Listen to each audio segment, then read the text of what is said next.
Alimasag. Tayo po ay nagluluto ngayon ng alimasag.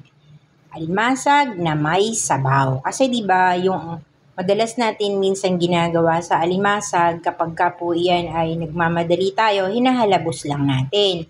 Pero yung katas po ng alimasag ay sayang. Kung iyon ay ihahalabos natin, 'di ba mawawala lang 'yon, matutuyo lang 'yon. So, ngayon po, ginawa natin ito ay ating sinabawan para po yung katas ng alimasag ay hindi masayang makuha natin. Alam niyo po ba na ang alimasag ay mayaman sa iodine? Yan, kailangan natin yan. Para hindi tayo magkagoiter. O, diba? Yung mga kulang sa iodine, nagkakagoiter. O, yan. Iodine yan. May iodine po yan. Ang alimasag po ngayon ay panahon ng mga matataba na.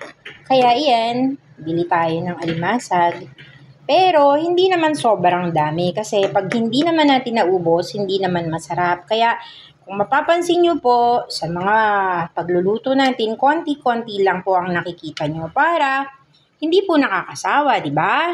So ngayon po iyan ay kumukulo na. Ginisa ko po muna yung sibuyas, bawang, kamatis. Nilagyan ko yan ng kaprasong luya. Nilagyan ko rin po yan ng paminta para po siguradong masarap.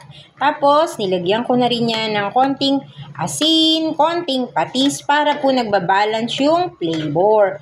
Ngayon po, hinihintay ko na lang yan na iyan ay maluto pa ng kaunti. O, di ba? Ilayo-layo natin yung camera para hindi siya mausukan. Yan, masarap na siya. Madali lang naman lutuin yan sa loob ng mga 10 minutes. Yan, luto na yan. Lulutuin po natin mabuti kasi baka po mamaya, syempre,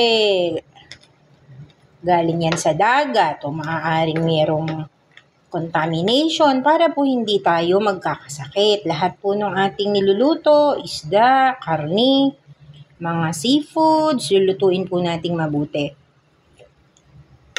Ayan, hindi na po natin ikakat para po dire-diretso na. Huwag po natin kalilimutan, masarap dyan yung may paminta palagi. Yun ang kapartner niyan. Salt and pepper. Diba sabi nga, salt and pepper to taste yan. Kailangan talaga yan. Ngayon, maglalagay na po tayo ng ito, miswa. Miswa. Maglalagay po ako dito ng 2 miswa. Ayan. Crush, crush, crush, crush. Nagpapalapot po yan ng sabaw. Yan. Kung wala ka namang miswa, pwede mo namang lagyan niya ng sotanghon. Yan. Kasi po yung isang kamay ko may hawak na camera. Hawak-hawak ko yung cellphone. Yan. Yan. Diba? Tapos meron pang isa. Teka, ilalagay po natin para po masarap. Tapos, pahanguin na po natin yan kasi po luto na yan. Kailangan po kasi sa huli lang natin to ilalagay. Yan po ang miswa. Ayun, tumapon. O yan, miswa pa more. Kung wala po tayong miswa, pwede po tayong gumamit ng sotanghon. Sotanghon noodles. O, diba? Yan. Pampalapot yan. Lagay lang tayo ng konting asin, konting patis. Alam niyo po ba, masarap yun. Yung nagbabalance lang yung asin tsaka yung patis. Huwag sobrang dami agad ng patis para mahirap po kasi pagka umalat na, mahirap nang bawasan ng alat. Kaya po ako, konti-konti lang ang ginagawa ko. Tapos pagka po seafoods ang niluluto ninyo, naku, diba seafoods, maalat-alat na yan. So, kailangan konti-konti lang ang paglalagay po natin ng patis at saka po ng asin. Luto na po.